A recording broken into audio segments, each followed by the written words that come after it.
মেয়েদের পোশাকেরই যদি দোষ হতো তাহলে কি কোনো বৃদ্ধা বা শিশু নির্যাতিত হতো?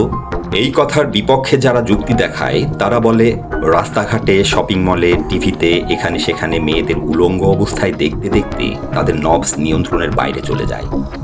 ওইসব মেয়েদের তারা যেহেতু কাছে পায় না, তাই সময় সুযোগ বুঝে যাকে কাছে পায় তাকেই রেপ করে ফেলে। এজন্যেই শিশু, বৃদ্ধা, বোরকা পরিহিতাদেরও রেপ হতে দেখা যায়। কি আশ্চর্য বৈষম্যমূলক এই ব্যাপারটা! ঘুরে ফিরে পোশাকেরই দোষ টানা হলো। এখানে ওইসব যুক্তিবাদী লোকজন পুরুষদের মধ্যে কোনো দোষ দেখতে পায় না।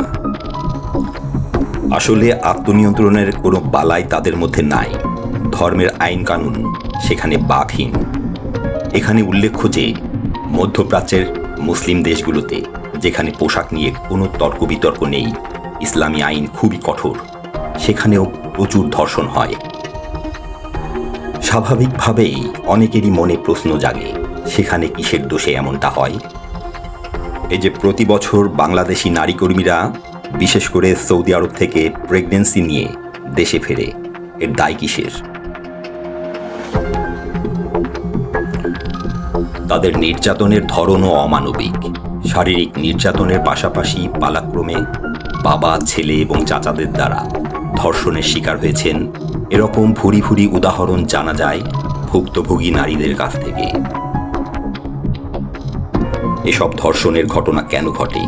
ওইসব ধর্ষকের শিথিল শিরাগুলো কিসের প্রভাবে উড্ডীন হয়?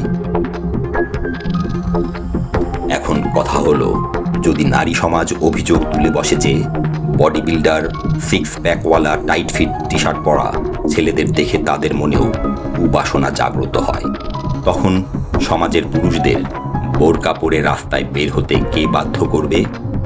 সত্যি তো, নারীদের পরিপূর্ণ ইসলামিক পোশাক মানতে গেলে সেই সমাজে পুরুষদেরও অবশ্যই ঢিলেঢালা আলখেল্লা, জুব্বা পরিধান করতে হবে। শুধু দৈহিক শক্তিতে পেরে উঠতে পারে না বলে নারীরা তাদের এই যৌক্তিক দাবি চাওয়া থেকে নিজেদের নিবৃত্ত করে।